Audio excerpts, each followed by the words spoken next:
Hello, this is the Philip Koerper Show. I'm Philip Koerper. This is episode 82, December 12, 2018. I want to add a comment in from yesterday. I kind of, with further study, I was talking about Google yesterday, and the Democrat, she was quizzing, her name was Zoe Lofgren.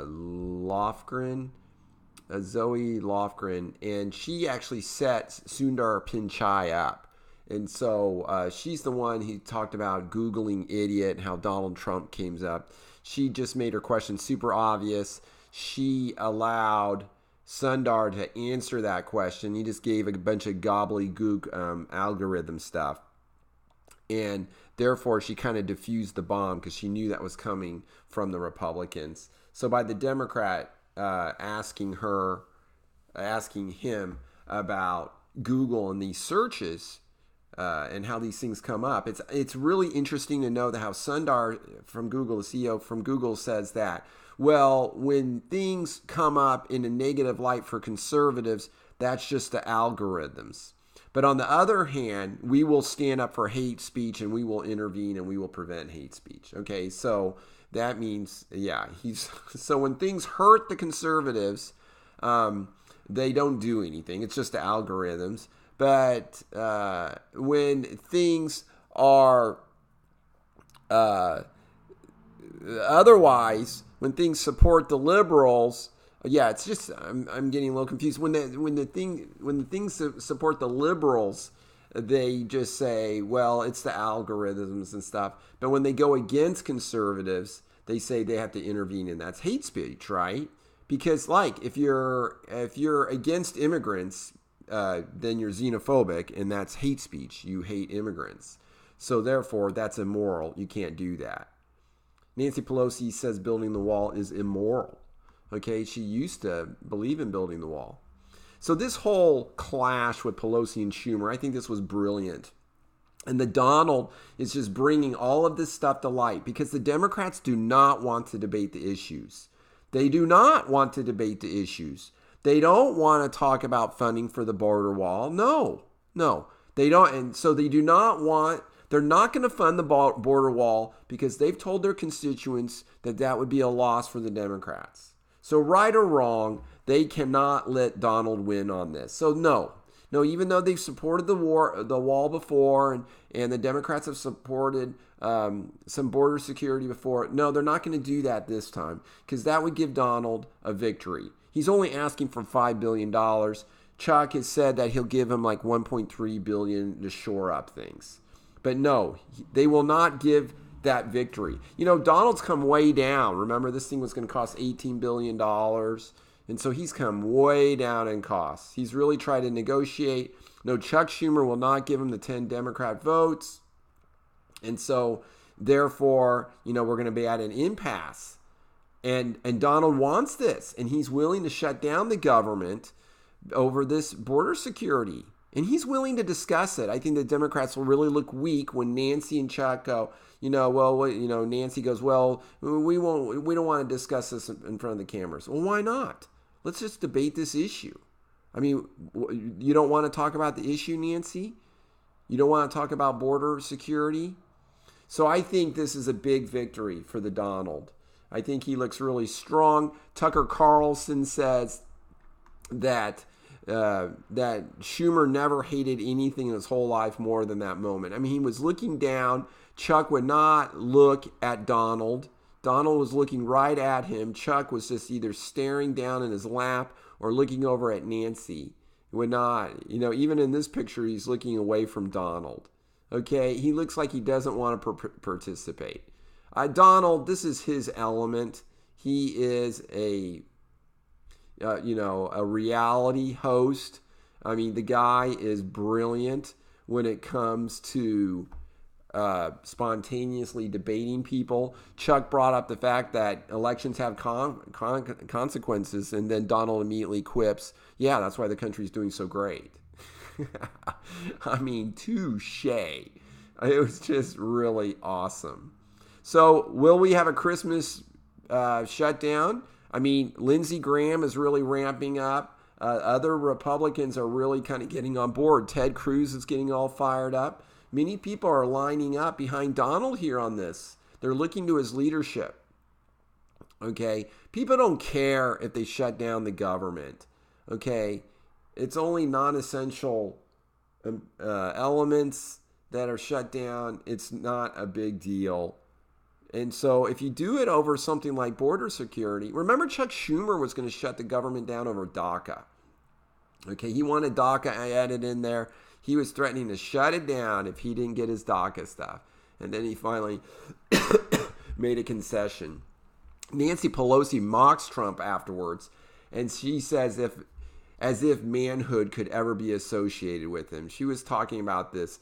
It was so wild. It goes to show you get into a tinkle contest with a skunk, you get tinkle all over you. Unsatisfied with just speaking of tinkling, though, Pelosi decided to try rhetorically emasculate Trump about border funding for the wall along the southern border snapping. This is from the Daily Wire. It's like a manhood thing for him, as if manhood could ever be associated with them, this wall thing. Pelosi boasted, but the fact is, we did get him to say to fully own that the shutdown was his. That was his accomplishment. That was an accomplishment. I mean, what? I mean, they're not even debating the issue here. Okay, let's talk about border security. Let's talk about the wall. No, Nancy doesn't want to do that.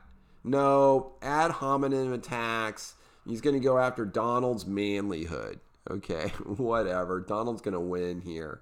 So I think this border security thing is a victory for Donald. I mean, he won on this in his campaign. It's like his number one applause line. The ICE is apprehending thousands of criminals. I mean, this is a big deal. So I think this is a winner for the Donald. I'm glad he's pushing for this. So I think he should continue to work on it. So the Senate only has 51 Democrats right now. Donald can't pass this because you got that filibuster 60 vote threshold. Okay, so unless Chuck Schumer gives him 10 Democrat senators, then which Donald doesn't have right now, then he cannot pass any kind of funding for the border wall because it takes new money. Ironically, there's a migrant group, that they're demanding $50,000. They either want to come into the United States or they want $50,000 to turn around, okay, and go back. I mean, it's complete extortion. This is just, what? What? Wait a minute. I am so confused. I thought they wanted political asylum. Okay. No, it looks like it's just a money thing. Fox News article, the first group of caravan members, which included about 100 migrants, arrived at the consulate around 11 a.m. Alfonso Guerra Ulloa, an organizer from Honduras, said that $50,000 figure was chosen as a group. It may seem like a lot of money to you, he told the paper, but it's a small sum compared to everything the United States has stolen from Honduras. Oh, yeah. Oh, by the way, you may be wondering, $50,000 for all of them or $50,000 each? Oh, $50,000 U.S. each. Okay, complete extortion. Okay, yeah, they just want money. Jason Chaffetz, former congressman from Utah on Fox News now, he talks about what we should ask the Democrats with this. And this is really true, and this is just really getting the point. What specific pieces of immigration legislation have you introduced that could pass Congress? Okay, so when he was on the House Judiciary Committee, when Nancy Pelosi was the minority leader, they got zero things, immigration bills before the committee. Do you oppose the concept of a border wall? I mean, what a great question. Okay. Another question. Do you believe America should stop policing our borders? Okay. Well, some Democrats, I think, do believe that. If someone comes here illegally and does not meet the standard for asylum, would you detain and deport these people? So this is an interesting, he says, this is from a Fox News article. He said, specifically ask them if they're willing to commit to fund beds to hold these people. The dirty little trick they think you don't know is that you can reduce the number of beds they fund so we don't have a way to detain people. If the beds are full and someone gets arrested, the person will be released. Will your member of Congress fund sufficient facilities to detain criminals who are here illegally? Then another question. How many people do you think should be legally allowed into the United States each year? Do you know how many people we do bring in legally? So many more. 1 million. Yeah, around 1 million people. Okay. Should illegal immigrants be granted full access to the American welfare state? If your member of Congress believes in sanctuary cities, he or she needs to be made to answer how to pay for the huge costs. How much should taxes be raised to pay for every illegal immigrant to access the American welfare state? Right. I mean, this is going to be very expensive. We need to pay for it. So, great questions from Jason Chavez. So, on breaking news today, Michael Cohen, like an hour ago, he was charged. He gets 3 years in prison for tax fraud, campaign finance violations, lying. So he is in trouble. This is from U.S. District Judge William Pauley III. So he guilty to these things. Cohen doesn't have to report to prison until March 6th. He also was ordered to pay $1.4 million in restitution and a $50,000 fine and forfeit $500,000. A contrite Cohen, speaking in court, told the judge he takes full responsibility for each act, saying, "The sooner I am sentenced, the sooner I can return to my family." Cohen also apologized for the people of the United States, saying, "You deserve to know the truth." So Michael Cohen is in big doo-doo there. So there we go. That was a spillover of the Bob Mueller investigation, the big witch hunt. And it got poor Michael Cohen got caught up in that. This is a funny story about in the Daily Caller. So this is the DCNF. Okay, so this is an organization, and they asked the Paris Climate Accord backers if they support banning private jets. Most didn't respond. So this is from the Daily Caller News Foundation.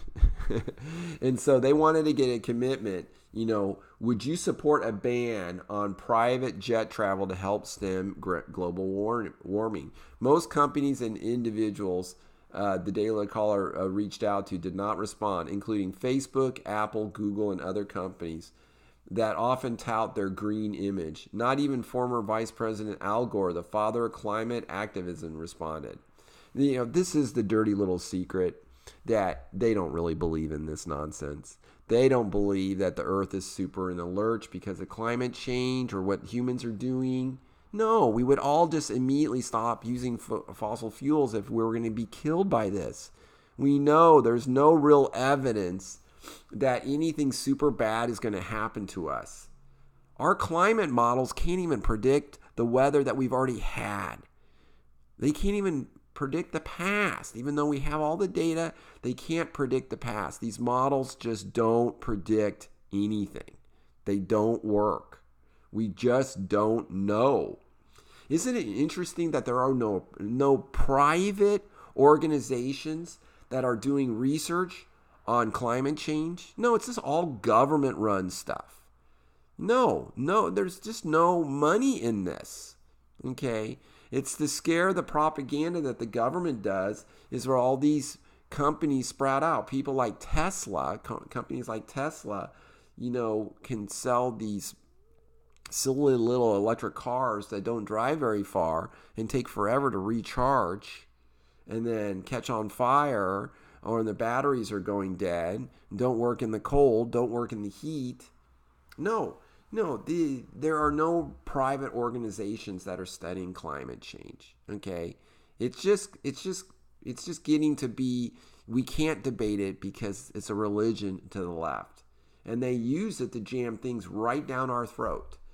They just love that. Look what Emmanuel Macron was doing in trying to have a gas tax for the people in France, to fight climate change. What virtue signaling to prove to everyone else what a green president of France he is. Donald Trump was tweeting about the Strasbourg attacks, the Christmas attack. So this radicalized guy, he was screaming Allahu Akbar and shot and killed some people in France on the German border. He got shot in the arm and then he took off. So anyhow, supposedly this guy is, I forgot what country he was from, but he's been in France. He's been arrested before. He's a known criminal, a suspect to be do terrorism stuff. I forgot where he was from. But anyhow, he's on the loose. Trump tweets, the Democrats and President Obama gave Iran $150 billion and got nothing, but they can give $50 billion to the national security in the wall. He's talking about the wall. And then a tweet on this, Donald tweeted, another very bad terror attack in France. We are going to strengthen our borders even more. Chuck and Nancy must give us the votes to get additional border security. I love it. It's a good point. You know, Donald wants to be strong on border security. You know, the Republicans, Democrats can't get together on this. Donald is really pushing their hand. I love it.